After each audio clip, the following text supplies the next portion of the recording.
পৌষ মাস, শীতটা বেশ ঝাঁকিয়ে বসেছে। গেল বছর থেকে এবছর শীতের প্রকোপটা অনেক বেশি। কম্বল মোড়া দিয়ে আমি ঘুমাচ্ছিলাম। হঠাৎ মা এসে ঘুম থেকে ডেকে তোলে। আমি বিরক্তি নিয়ে আড়মোড়া দিয়ে কম্বলের নিচ থেকে মুখখানা বের করে তাকাই মার দিকে। আমার হাতে ফোনখানা ধরিয়ে দিয়ে রুম থেকে চলে যান। আমি হ্যালো বলতে ও প্রান্ত থেকে তার মেজ খালার কণ্ঠস্বর শুনতে পেলাম। হ্যালো আসিফ। জি খালা, আসিফ বলছি। সুমাইয়া সুমাইয়া। বাবা আসিফ, খবরের কাগজে দেখতে পেলাম তোর ইউনিভার্সিটি বন্ধ।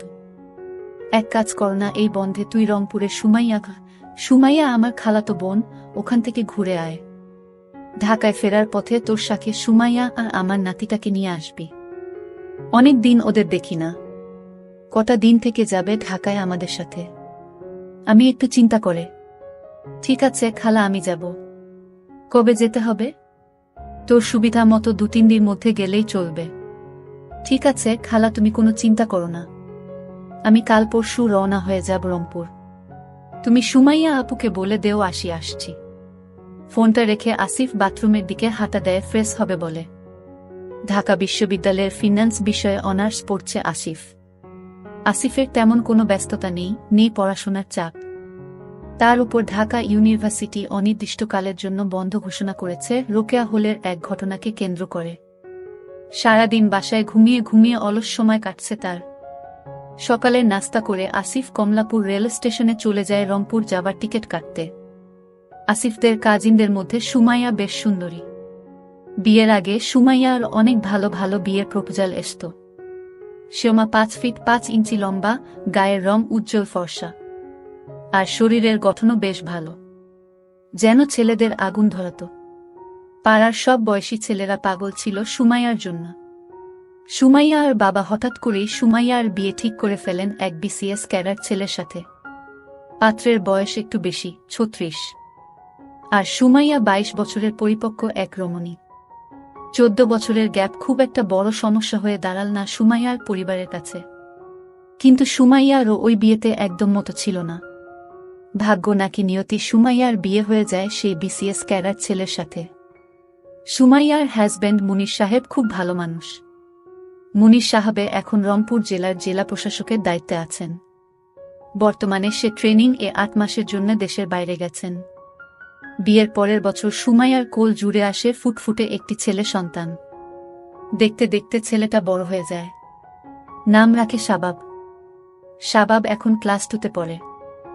শাবাবের এখন বার্ষিক পরীক্ষা চলছে, শেষ হবে কদিন পরে। তারপর দিন আসিফ তার লাগেজ গুছিয়ে রওনা হয় রংপুরের উদ্দেশ্যে। এসি কেবিন, শোবার জন্য স্লিপার আছে। বেশ আরামদায়ক জার্নি, তবে অনেক লম্বা সময়। দেখতে দেখতে 12 ঘন্টা চলে গেল। সকাল 11টার দিকে আসিফ রংপুর রেল জংশন স্টেশনে পৌঁছাল গেল। আসিফের জন্য সুমাইয়া রেল স্টেশনে গাড়ি পাঠিয়েছিল আসিফকে রিসিভ করতে। আসিফ আগে কখনো রংপুর আসেনি। নতুন শহর, তার উপর আবার প্রচণ্ড ঠান্ডা পড়েছে। নতুন পরিবেশ, নতুন শহর দেখতে দেখতে আসিফ জেলা প্রশাসকের বাংলোতে চলে আসল। বাংলোটা বেশ অনেকখানি জায়গা নিয়ে করা হয়েছে। পুরো বাংলোটা প্রাচীর দিয়ে ঘেরা। বাংলোর সামনে সুন্দর সুন্দর বাহারি রকমের ফুলের বাগান করা হয়েছে। বাংলোর চারপাশে সারি সারি বিভিন্ন রকমের ফলের গাছ, পাখির কিচিরমিচির শব্দ। শহর থেকে একটু দূরে নিরিবিলিতে খুব সুন্দর করে সাজানো বাংলোটি। জেলা প্রশাসকের বাংলো বলো কথা। গাড়িটি বাংলোর ভিতরে আসার পর সুমাইয়াকে বেরিয়ে আসতে দেখল আসিফ। প্রায় 4 বছর পর সুমাইয়ার সাথে আসিফের দেখা। সুমাইয়া ওদিন জর্জেটের শাড়ি পরেছিল। শাড়িটি উপর থেকে একটা শাল দিয়ে জড়ানো। আসিফ গাড়ি থেকে নামার পর সুমাইয়া দুহাত এগিয়ে দিয়ে আসিফকে। সুমাইয়ার বিশাল আসিফের বুকে চাপ খেল কয়েক সেকেন্ডের জন্য। নরম পেয়ে আসিফের একটা কাঁপনি দিয়ে ওঠে। নড়েচড়ে ওঠে, দাঁড়াতে শুরু করে। মুক্ত হবার সময় সুমাইয়ার গায়ের চাদরটা খুলে যায়। সাথে সাথে সুমাইয়ার হাতা আসিফের চোখ সুমাইয়ার দিকে আটকে যায়। সুমাইয়া সেটা বুঝতে পেরে শালটা পেঁচিয়ে নেয় গায়ে। আসিফের কাছে জানতে চাইল পথে কোনো সমস্যা হয়নি তো। আসি না সূচক উত্তর দিল। আসিফের প্রতি একটা বিশেষ দুর্বলতা আছে। পেয়ে আসিফের মনটা চলে যায় সুমাইয়ার দিকে। দৃষ্টিতে সে সুমাইয়াকে অবলোকন করতে থাকে। সোমা আসিফকে পুরো বাংলোটি ঘুরিয়ে দেখাতে থাকে। বাংলোটা 3 তালা। নিচে তালায় ড্রয়িং, ডাইনিং আর কিচেন রুম আছে। দোতলায় মাস্টার বেডরুম ও আরও 3টি রুম আছে। সবগুলো রুম বেশ বড় বড়। বাংলোর 3 তলায় স্টোর রুমের মতো কিছু রুম আছে। তার উপরের তলায় ছাদ। পুরো বাংলোটি খুব সুন্দর পরিপাটি করে গুছানো। সুমাইয়া আসিফকে পুরো বাংলোটি ঘুরিয়ে দেখাল। তারপর দোতায় একটি রুম দেখিয়ে আসিফকে ফ্রেশ হতে বলল। আসিফ তার থাকার রুমটি এক ঝলক দেখে নিল। একটা অ্যাটাচ বাথরুমও আছে সাথে। রুমে একটা কিং সাইজ খাট, তার পাশে আলমিরা ও ছোট একটা টেবিল। আসিফের বেশ পছন্দ হলো নিজের রুমটি। দুপুরের খাবার দেয়া হয়েছে। আসিফকে নিচ তালায় খেতে ডাকে সুমাইয়া। সুমাইয়া দুপুরের শাওয়ার নেয়ার পর কাপড় চেঞ্জ করে হালকা গোলাপি রঙের মেক্সি পরেছে। চুলগুলো তখনও ভেজা। মেক্সির ভেতর থেকে তার অস্তিত্ব জানান দিচ্ছিল। সুমাইয়াকে বেশ আকর্ষণীয় দেখাচ্ছিল। সুমাইয়াকে আগের থেকেও আরো সুন্দর লাগছিল আসিফের। মনে হচ্ছিল সব রিলেশন বিসর্জন দিয়ে সুমাইয়াকে বউ বানিয়ে নেয়। কিন্তু তা কি আর সম্ভব? বয়সে আসিফ সুমাইয়ার থেকে 5 বছরের ছোট। তাকে কি বউ করার ব্যাপারে বড় ছোট কোনো ব্যাপার না। কিন্তু কেমন করে? আসিফ দুপুরের ভাত খেতে খেতে চিন্তা করতে লাগলো কেমন করে সুমাইয়াকে বলবে। দুপুরের ভাত খাবার পর আসিফ ছাদে উঠে একটা সিগারেট ধরায়। শীতের আমেজ সিগারেটে টান দিতে আসিফের বেশ ভালোই লাগছিল। ছাদে কিছু কাপড় শুকুতে দেয়া হয়েছে সারিবদ্ধভাবে। তার মধ্যে একটি কালো রঙের। আসিফ বুঝতে পারে এগুলো সুমাইয়ার। আসিফ ছাদের 4-5টা দেখে নিয়ে হাতে নেয়। কাপ দুটি বিশাল। আসিফ অনুমান করার চেষ্টা করে সুমাইয়ার কত বড় হতে পারে। সকালে সে পেয়েছিল। নাকের কাছে নিয়ে সুমাইয়ার গন্ধ খুঁজতে থাকে আসিফ। পাশে একটা হ্যান্ডব্যাগ দেখতে পায়। 100% কটন। এক ধরনের ফ্যান্টাসি কাজ করতে থাকে তার মধ্যে। সেমি ট্রান্সপারেন্ট, একই সাথে স্টাইলিশ। পরলে সুমাইয়াকে না জানি কতটা সুন্দরী লাগে। আসিফ সেটা চিন্তা করতে করতে উপর ঘুষতে থাকে। হঠাৎ সুমাইয়ার গলার আওয়াজ শুনতে পায় আসিফ। আসিফ দ্রুত আগের জায়গায় রেখে দিয়ে ছাদের রেলিংয়ের এক পাশে সরে আসে। সুমাইয়া হাতে চায়ের কাপ আর এক হাতে একটা মোবাইল ফোন। চায়ের কাপ আর মোবাইল ফোন আসিফের দিকে এগিয়ে দিয়ে বলে, দেখ তো আসিফ, আমার মোবাইল ফোনটা বেশ স্লো হয়ে গেছে। কিছু করতে পারিস কিনা? আসিফ সুমাইয়ার ফোনটা হাতে নিয়ে অপশনগুলো দেখে ঠিক আছে কিনা। Android handset. মোবাইলটা হাতে নিয়ে আসিফ কৌতূহলবশত কল লিস্ট দেখতে থাকে। রাত 2টার সময় মুনির ভাইয়ের পিএস কোনো সুমাইয়াকে ফোন করবে। আসিফ কল ডিউরেশন দেখে। প্রায় 25 মিনিট কথা হয়েছে। দিনে আরও বেশ কবার। সন্দেহ হয় আসিফের। আসিফ ফোনটি রিসেট করে দিয়ে নতুন করে সেট আপ করে দেয়। সাথে একটা অটো কল রেকর্ডিং অ্যাপ্লিকেশনটা ডাউনলোড করে ইনস্টল করে দেয়। তারপর সুমাইয়ার হাতে দিয়ে দেয়। সুমাইয়াকে সে আর চোখে দেখতে থাকে। সুমাইয়ার প্রতি একটা তীব্র অনুভব থাকে সে। সুমাইয়ার আগের থেকেও আরো ভারী হয়ে উঠেছে। গোলাপি মেক্সির উপর কোনো নেয়নি সুমাইয়া। ফলে তার পবত সমান বেশ ভালো মতোই দেখা যাচ্ছিল। আসিফ যেন তা চোখ দিয়ে গিলে খেতে থাকে। এই শীতের রাতে সুমাইয়ার মতো সুন্দরী নারীকে পেলে মন্দ হতো না। পাগল বানিয়ে দিত আসিফ। তার জন্য রাস্তা খুঁজতে থাকে আসিফ। রাতে একটু আগে ভাগে ঘুমিয়ে পড়ে আসিফ। রাত 2টার দিকে হঠাৎ তার ঘুম ভেঙে যায়। সে ঘুম থেকে উঠে পানি খাবার জন্য নিচে নামে আসতে থাকে। হঠাৎ শ্যামা এবং পুরুষ কণ্ঠস্বর শুনতে পেয়ে থেমে যায়। পা টিপে টিপে সে নিচে নেমে আসে। শুনতে পায় সুমাইয়া বলছে মুনির ভাইয়ের পিএসকে বলছে, প্লিজ দেখো, এখন এসব হবে না। ঢাকা থেকে আমার কাজিন এসেছে। তোমাকে একটু চলে যাব জান। আমার কাজিন জানতে পারলে সর্বনাশ হয়ে যাবে। ও যতদিন এখানে আছে ততদিন এগুলো থেকে দূরে থাকতে হবে আমাদের দুজনকেই। আসিফ যেন আকাশের চাঁদ পেয়ে যায়।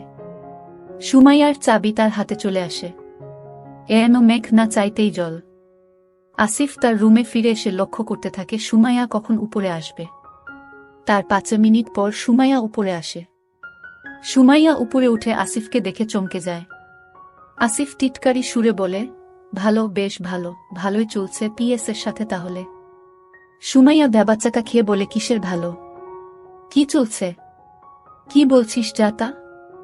আসিফ নিজের মোবাইলের ভিডিওটি বের করে সুমাইয়াকে দেখায় আর বলে, মুনির ভাইকে ভিডিওটা দেখাতে হবে। সুমাইয়া লজ্জায় মাথা নিচু করে আসিফের কোনো কথার উত্তর না দিয়ে নিজের রুমে গিয়ে দরজা বন্ধ করে দেয়। সুমাইয়া চিন্তায় পড়ে যায় আসিফকে নিয়ে। মনে মনে যে ভয়টা পাচ্ছিল সেটাই ঘটেছে। আসিফ দেখে ফেলেছে তাদের দুজনকে। আসিফ যদি মুনিরকে সব বলে দেয় তাহলে তার সংসার নিয়ে টানাটানি পড়ে যাবে। কিভাবে আসিফকে সে সামাল দিবে বুঝতে পারছে না। সারা রাত সুমাইয়ার ঘুম হল না। ওদিকে আসিফ মনে মনে বেশ খুশি সুমাইয়াকে টিকিট পেয়ে গেছে সে। এখন শুধু সময়ের ব্যাপার মাত্র। সুমাইয়াকে সে ব্ল্যাকমেইল করবে। সুমাইয়াকে আত্মসমর্পণ করতেই হবে আসিফের কাছে। পরদিন সকালে ঘুম থেকে উঠার পর সুমাইয়া আসিফকে এড়িয়ে চলতে লাগল। আসিফ সুমাইয়াকে সুযোগ খুঁজতে থাকে। বাসায় একটি কাজের মেয়ে আসে সকালে। কাজ শেষ করে সে চলে যেতে যেতে বিকেল হয়। বিকেলে আবার শাবাব স্কুল থেকে চলে আসে। সুযোগের অপেক্ষা তাকে বেশিক্ষণ করতে হয় না। বেলা 12টার দিকে সুমাইয়া শাওয়ার নিয়ে ভেজা কাপড় হাতে নিয়ে ছাদের দিকে যেতে থাকে তা রোদে দেবার জন্য। আসিফ মনে মনে চিন্তা করে এই তো সুযোগ। আসিফ নিচতলায় নেমে দেখে নেয় কাজের মেয়েটা রান্নাঘরে রান্না করছে। আসিফ দেরি না করে ছাদের উদ্দেশ্যে রওনা হয়। সুমাইয়া কাপড় রোদে দিয়ে নিচে আসতে থাকে। অমনি ছাদের চিলে কোঠায় সুমাইয়াকে একা পেয়ে দেওয়ালের একপাশে ধরে আসিফ। সুমাইয়াকে কোনো সুযোগ না দিয়ে আসিফ সুমাইয়ার আরম্ভ করে। সুমাইয়া নিজেকে ছাড়িয়ে নেওয়ার চেষ্টা করে কিন্তু সফল হয় না। সুমাইয়া চিৎকার দিয়ে উঠে বলে, ভালো হচ্ছে না কিন্তু ছাড় আমাকে। যখন মুনির ভাইয়ের পিএস রবি সাহেব তোমাকে তখন খুব ভালো লাগে তাই না? আমি কিন্তু চিৎকার করব। চিৎকার কর না, আমিও সবিকে বলে দিব তোমার কুকর্ম। শুধু তোমার নিয়ে একটু খেলা করব রবি সাহেবের মতো, তারপর ছেড়ে দিব। আর কখনো তোমাকে ডিস্টার্ব করব না। শুধু এতটুকুই, আর কখনো আমাকে ডিস্টার্ব করবে না? না, করব না, প্রমিস। আসিফ সুমাইয়াকে দেওয়ালে ঠেস দিয়ে ধরে।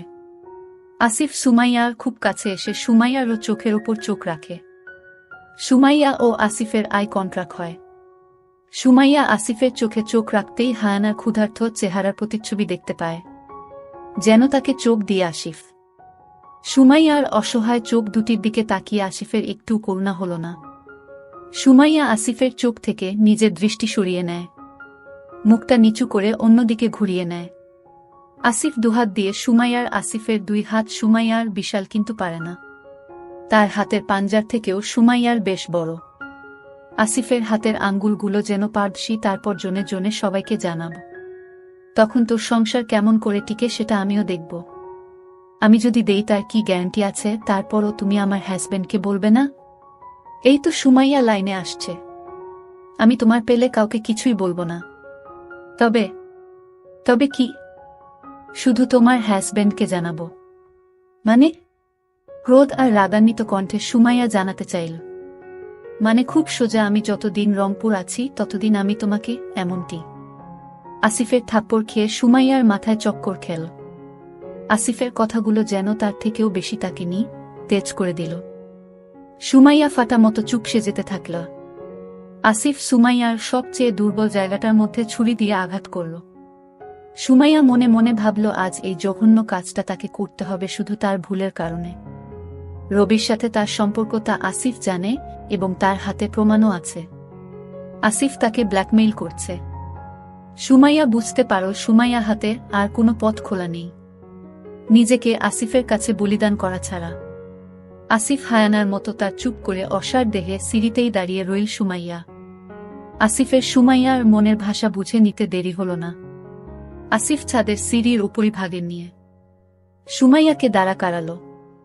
ছাদের সিঁড়ির ঘরের দরজাটা খোলা থাকার সুবাদে দিনের আলোতে সুমাইয়াকে সে ভালোমতো দেখতে পাচ্ছিল। শ্যামা গা নীল রং, তার মধ্যে ছোট ছোট গোলাপ ফুল আঁকা প্রিন্টের পড়েছে। আসিফ সেটা খেয়াল করে মনে মনে ভাবল, এই মেক্সির ভেতরে আছে আরো সুন্দর একটি তাজা গোলাপ। ভ্রমর হয়ে সে সুমাইয়ার মিষ্টি সুবাস নিবে আর মধু আরোহণ করবে।